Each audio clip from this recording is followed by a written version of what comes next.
Intellectual property refers to creations of the mind that have commercial value. Examples include inventions, designs, artistic and literary works, and trademarks. Intellectual property rights give creators the authority to control and protect their work. These rights prevent others from using or exploiting the work for commercial purposes without permission. Intellectual property, or IP, simply means creations of the mind that have value in business or society.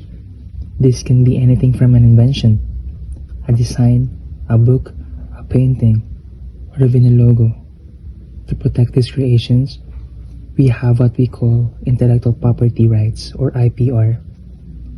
These rights give the creator legal authority to control and benefit from their work. In other words, IPR ensures that others cannot use, copy, or sell someone else's creation for profit without their permission. The scope of intellectual property rights is divided into two main areas. The first area is industrial property. These include patents, which protect new inventions, industrial designs, which safeguard the unique appearance of products, trademarks, which protect names, logos, or symbols used in business, trade secrets, which keep valuable business information confidential, plant varieties, which give rights to people who develop new types of plants, and integrated circuits, which protect the design of electronic circuits. The second area is copyright.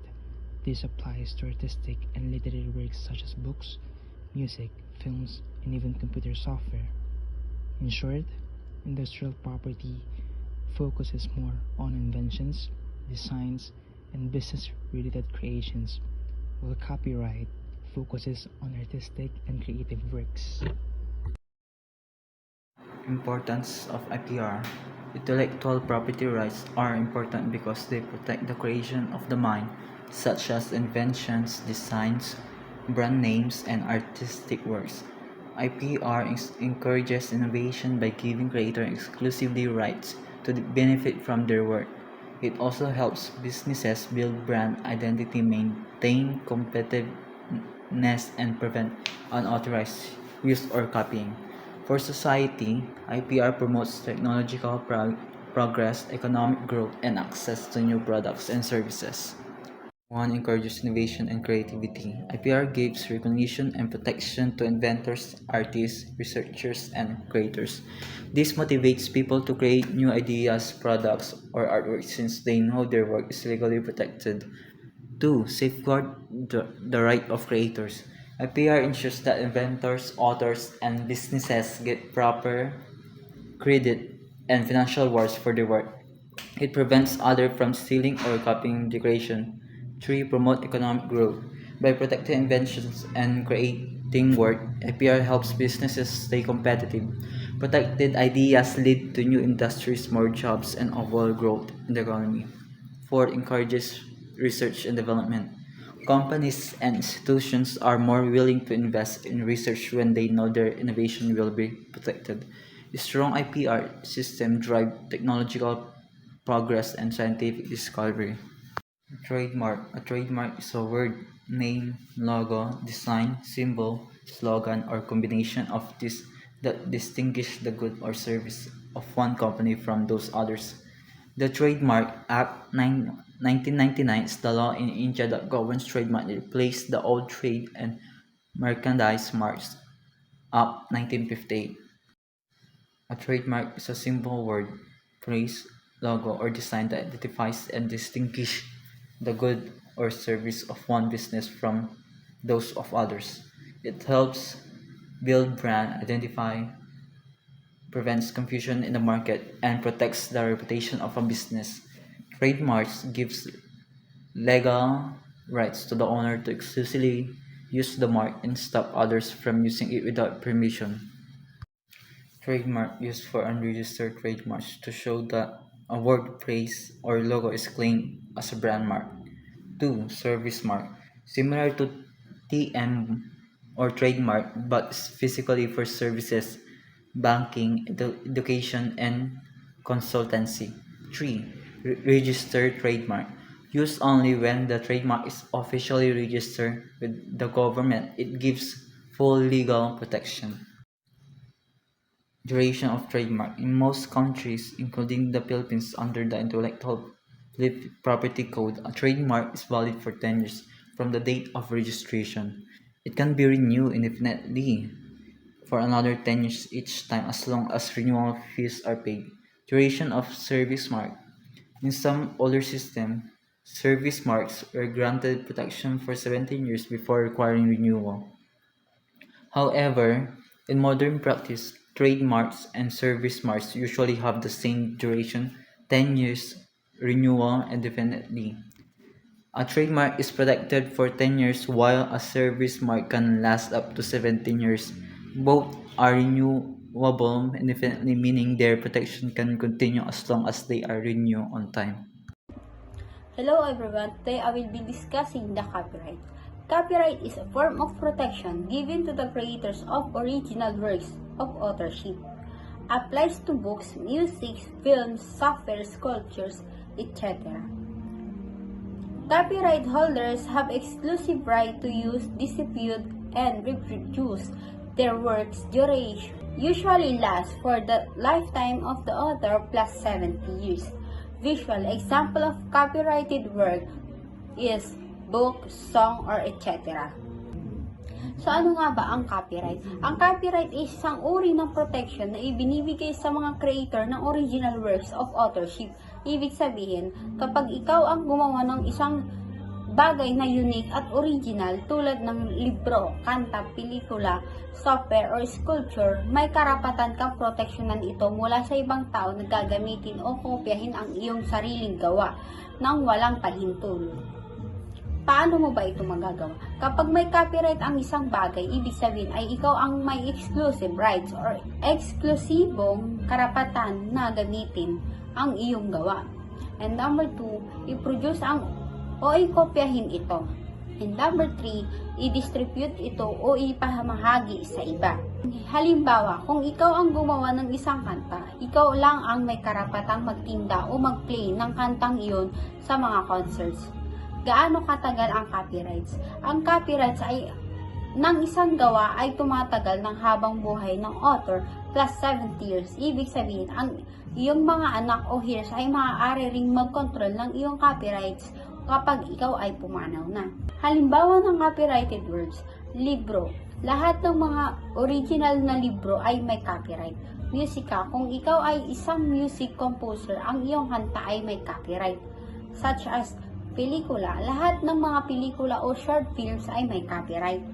Bakit nga ba mahalaga ang copyright? Mahalaga ito para proteksyonan ang iyong intellectual property o mga gawa at para hindi ito basta-basta gamitin o gawing negosyo ng ibang tao nang hindi ikaw ang kumukuha nito at or kumikita nito.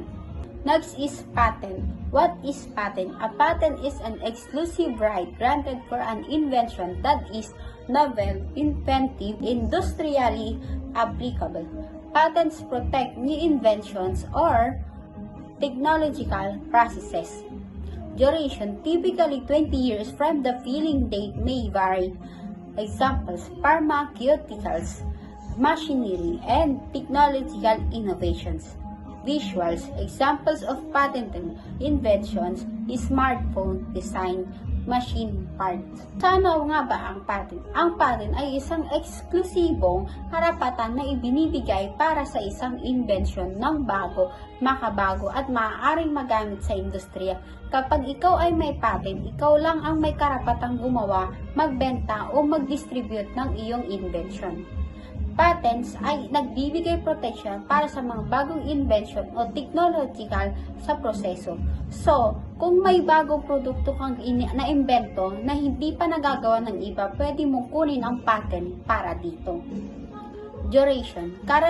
Karaniwan, ang patent ay tumatagal ng 20 taon mula sa petsa ng pag-file nito, pero pwedeng mag-iba ito depende sa bansa. Examples, pharmaceuticals, mga gamot at mga medisina, makina o gamit sa industriya, technological innovations, mga bagong teknolohiya tulad ng smartphone. Visual examples. Isang halimbawa ng patented invention ay ang disenyo ng smartphone o bahagi ng mga makina na may patent tulad ng engine parts. The last one is industrial designs. What is industrial designs? Refers to the aesthetic and visual aspect of an object. Protection covers the appearance, shape, color, and overall design of an article. Example, furniture designs, car body shapes, packaging, or etc. Duration, usually 10 to 25 years depending on jurisdiction. Visual, example of an well-known industrial design is car design, product packaging. So ano nga ba ang industrial design? Ay tumutukoy sa mga aesthetic at visual na aspeto sa ilang bagay o produkto. Ibig sabihin, ito ay ang disenyo na nagbibigay ng itsura at kagandahan sa isang bagay, hindi lang ang functionality. Protection. Ang protection ng industrial design ay kinikilala ang itsura ng isang produkto. Kasama na dito ang hugis, kulay at kabubuang disenyo ng isang bagay. So kapag may industrial design protection, hindi basta-basta pwedeng gayahin ang itsura ng isang produkto. And for example, mga disenyo ng kasangkapan tulad ng mga upuan, mesa at iba pang furnitures. Disenyo ng katawan ng mga sasakyan tulad ng sports car or luxury cars. Packaging designs tulad ng packaging ng mga produkto, mga botelya at kahon ng mga brand. Duration. Karaniwang tumatagal ng 10 to 25 years ang protection ng isang industrial design depende sa bansa o jurisdictions. Visual example. Halimbawa ng kinikilalang industrial design ay ang disenyo ng katawan ng kotse tulad ng sleek design ng Ferrari o mga product packaging tulad ng design ng iPhone box. Good day, so I will be reporting about netiquette. So, netiquette refers to a set of ethical rules and guidelines for polite, respectful, and appropriate online behavior. So, netiquette is all about being polite, respectful, and considerate online, just like in real life. It helps create a positive digital environment and ensures clearer communication. By following netiquette, we can, number 1, promote kindness and empathy online. Number 2, prevent misunderstandings and cyberbullying. Number 3, protect privacy and online safety. Number 4, build a strong online reputation and credibility. Number 5, foster trust and meaningful connections online. So next, what is netiquette? So netiquette it's a combination of network and etiquette that guides how to behave on the internet. Netiquette covers, number 1, online courtesy, being kind and considerate to others online. Number 2, respectful behavior, treating others with respect just like you would in person. Guidelines for online interactions. Rules for communicating effectively and safely on various online platforms. Next, why is netiquette important? Number 1, enhances communication. It helps ensure messages are clear, preventing misunderstandings and miscommunications that can arise from the absence of nonverbal cues online. Number 2, promotes a positive environment. It encourages kindness and respect, making the internet a safer and more welcoming place for everyone. Number 3, prevents cyberbullying. By promoting respectful behavior, netiquette helps to protect individuals from cyberbullying and abusive interactions. Number 4, protects privacy. It encourages users to respect the privacy of others, a crucial aspect of online safety. Number 5, builds online reputation. Adhering to netiquette rules builds a strong online reputation, which can positively impact your professional and personal life. Number 6, fosters trust. Practicing netiquette helps build trust with colleges, classmates, teachers, and other online connections. Here are some key areas where netiquette comes into play. Email. Keep your emails concise and to the point. Use a clear subject line and always proofread before hitting send. Avoid using all caps as it comes across as shouting. Forums and social media. Be respectful of others' opinions even if you disagree. Avoid personal attack of inflammatory language. Stay on topic and contribute constructively to the discussion. Online chat and messaging.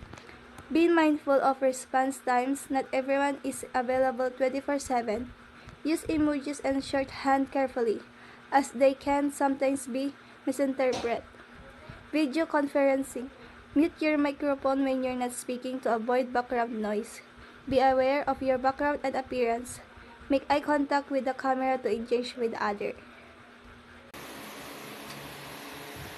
Good evening, everyone. My name is Judith Uchechi Uzawa, BSN in nursing.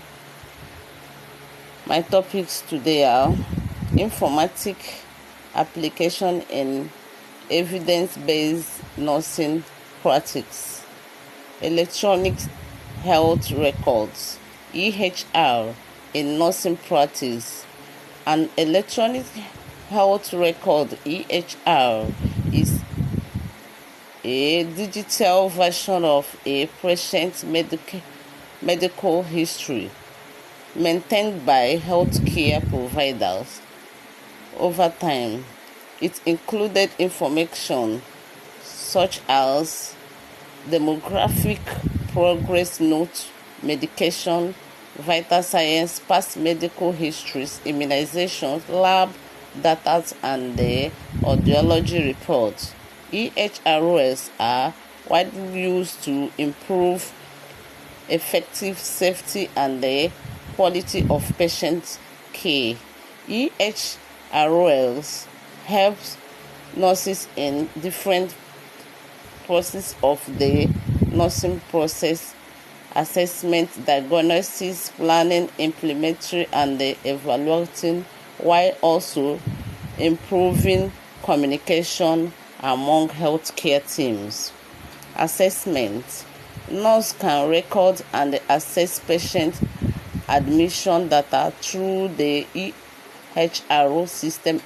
Information such as vital signs, allergies, and the medical history can be entered in real time.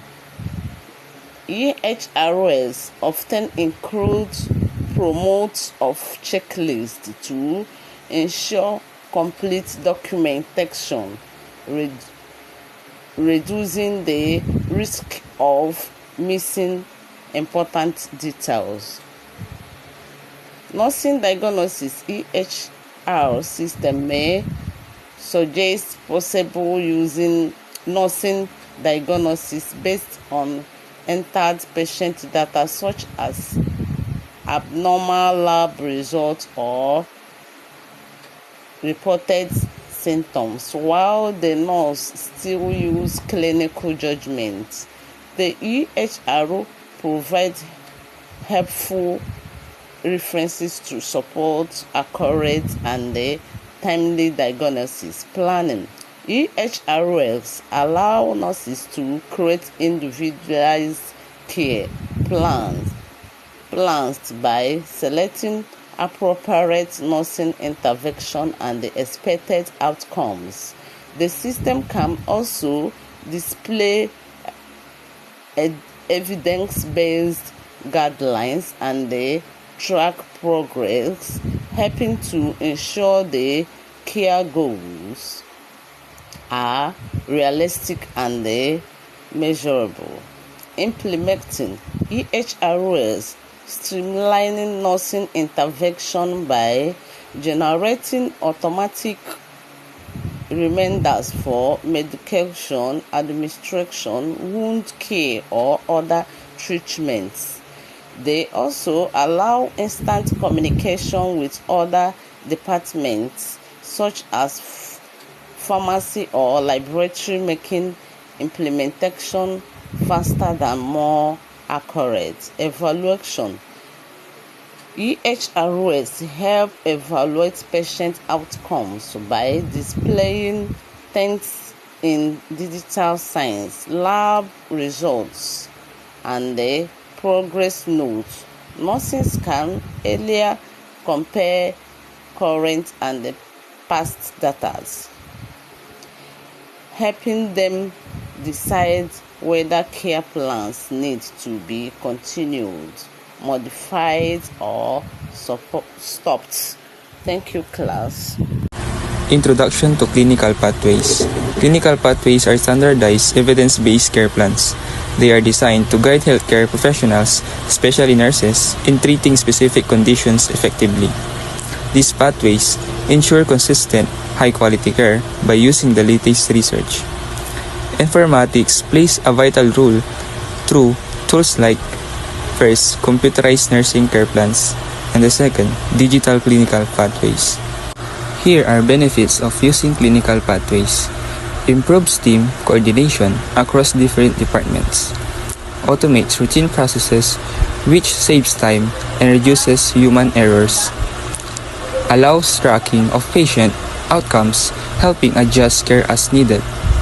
Offers decision support tools that provide real-time, evidence-based guidance. Lastly, stay updated through technology. Nurses can use e-journals and online databases to stay informed about the latest research. This ensures care plans and clinical pathways remain up to date and evidence-based. The result is better patient outcomes, increased safety, and more efficient care delivery. Additionally, clinical pathways enhance nursing care by standardizing treatment, promoting evidence-based practice, and utilizing digital tools for improved patient care. This ultimately leads to higher quality, safer, and more efficient healthcare. I am Connie Velasco and I'm going to report clinical guidelines and e-journals. So first is clinical guidelines. Clinical guidelines are recommendations that guide doctors, nurses, and other health workers on how to diagnose, treat, and manage medical conditions.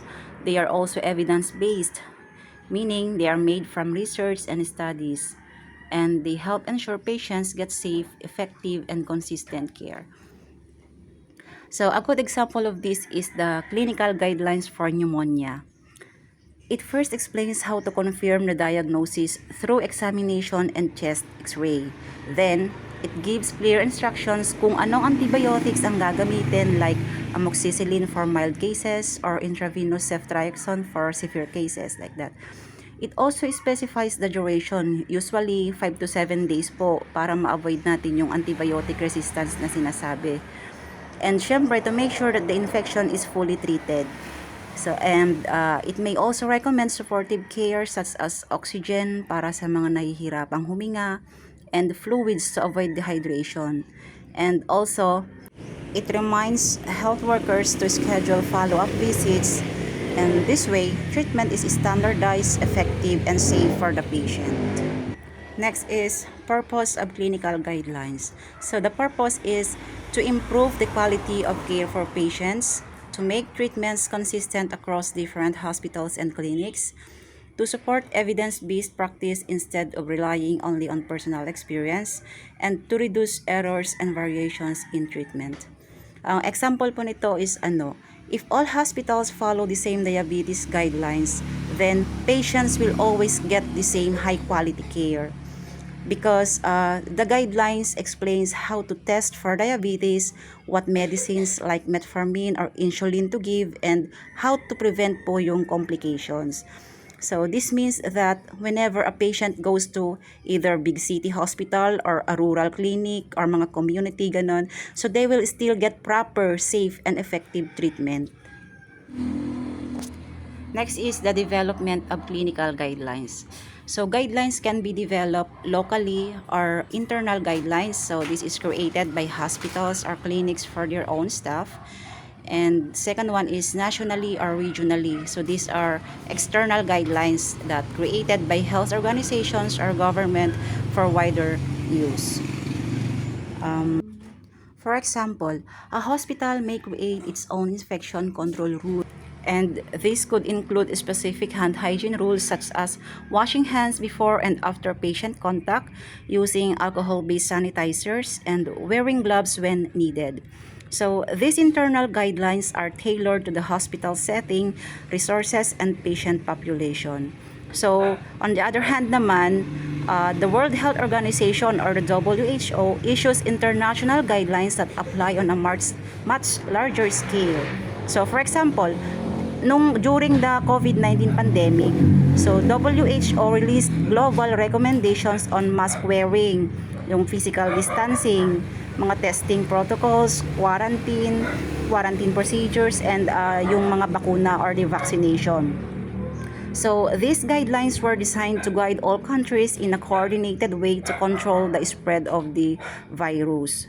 So, this shows that guidelines can be local for hospitals or international for the whole world. Okay, so stages of development. So, the development of clinical guidelines usually has 4 stages. First is gathering evidence. So, in here, researchers collect the best available studies and data. For example, they review which heart attack treatments are most effective.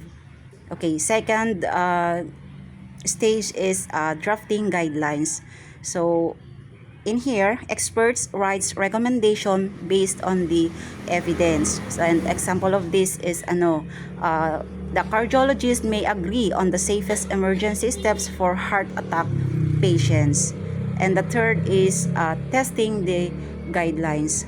In here, these are reviewed and tested in healthcare settings to see if they are practical. And finally, there is a review and update. So, in here, guidelines must be regularly revised as new knowledge comes out. For example, COVID-19 guidelines were updated many times, so when new vaccines and treatments became available. Next is the clinical guidelines characteristics. So, there are 7. First is, it is evidence-based, meaning it is developed using the best available research and scientific studies. Second, it is systematic. So, it is created through a structured process like reviewing research, expert input, testing, ganon, updating. Example nito is Example is diabetes guidelines. So, diabetes guidelines go through step-by-step review bago nila ito i-release. And third is it is practical and applicable. So, meaning it is designed to be realistic and usable in daily healthcare practice. Fourth is standardized. So, it should be provide consistency in care across different hospitals, clinics, or regions. And fifth is it should be dynamic, meaning it should be regularly updated.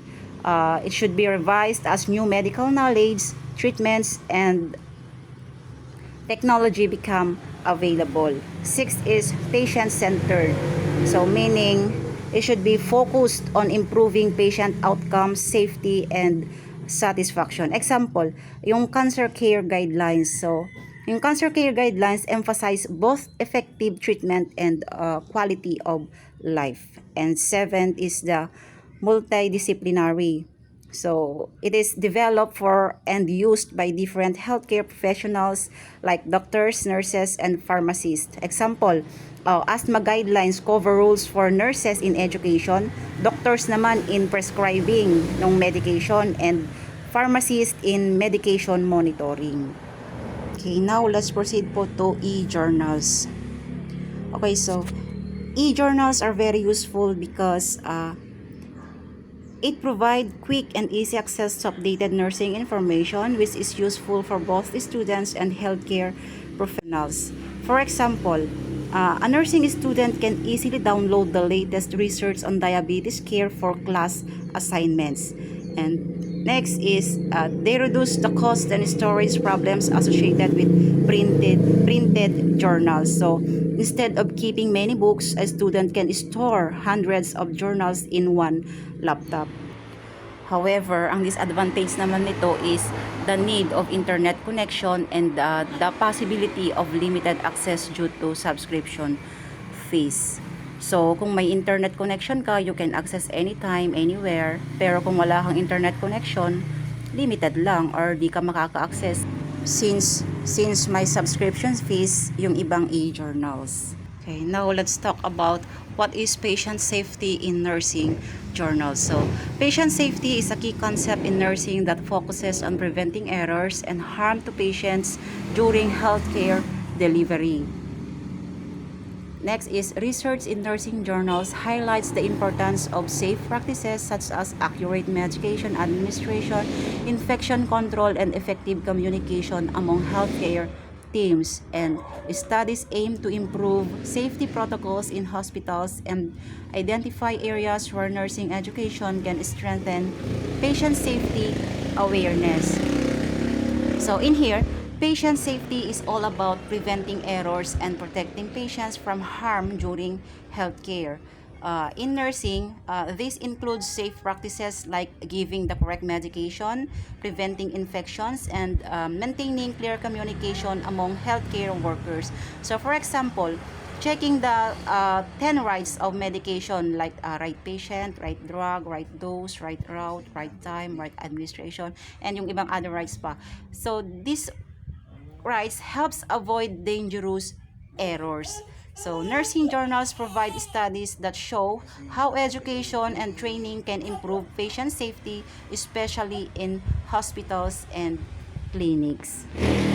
And lastly is the patient safety and evidence-based practice. So, evidence-based nursing ensures that clinical decisions are supported by the latest research to reduce risks and improve patient outcomes. So, nursing journals publish articles that evaluate safety strategies such as fall prevention programs and hand hygiene compliance.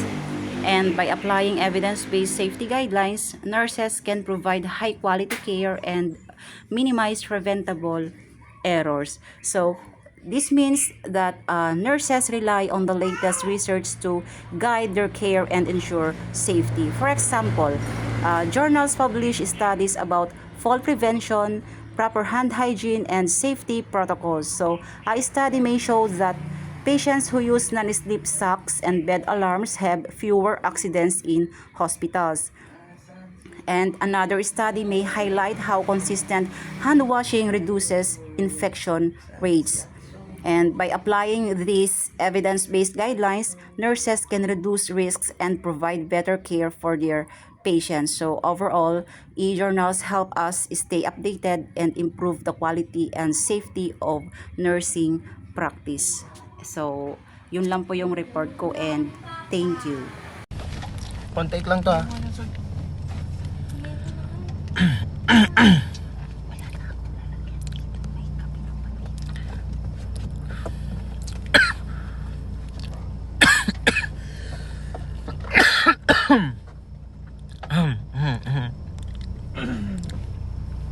Copyright, a form of intellectual property law that grants the creator of an original work exclusive rights to its use and distribution. This protection applies to a wide range of creative works, including literary, dramatic, musical, artistic, and certain other intellectual works. Copyright protection is automatic the moment a work is fixed in a tangible medium of expression.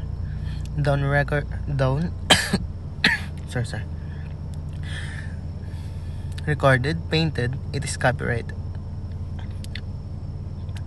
Formal resignation with the U.S. Copyright Office is not required for protection but offers significant legal benefits in case of infringement. The primary goal of copyright is to promote the progress of science and useful arts by giving creators a limited monopoly over their works, incentivizing them to produce the disseminated new creations. So, what's protected by copyright? Literary works, music and lyrics, dramatic works and musics, photographs, graphics, paintings and sculptural works.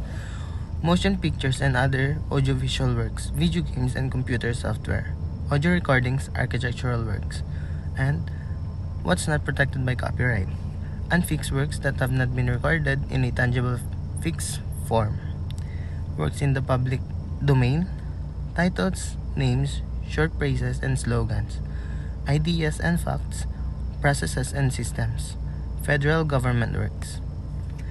And who owns the copyright? Author or creator. Author or creator here, if the creator is dead. Creator of a joint work automatically share copyright ownership unless there's a contrary agreement. If two students write an original story together, they share the copyright. Anyone to whom the author or creator has given or assigned his or her copyright. And last one is copyrighted work is created under a work made for hire agreement. Usually this means that the author or creator has given up his or her own copyright in the work. Thank you. Wala nga lang thank you dun. Ay, wala na ba? Nimiikot si Isko ngayon dun sa may Espanya. Espanya? Wala, ba't di Matik pa to. Tasa. Di ba malapit lang yung Espanya dun sa Mindiola? Saan ang way natin? Sasakay na tayo best sa ano? Sasakay. Ay, akit na tayo ng Sa Buendia. Buendia sana. Sa Bendia. Oo.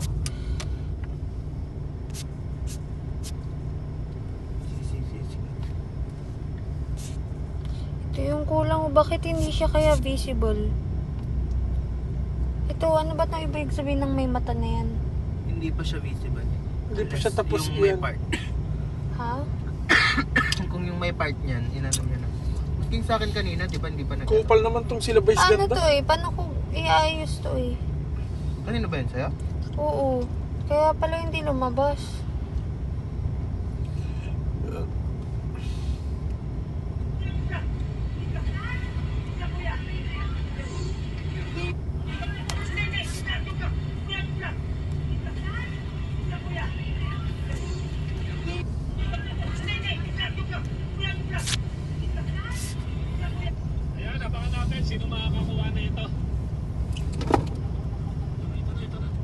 Ito na. Naulitin ko, be. Sorry.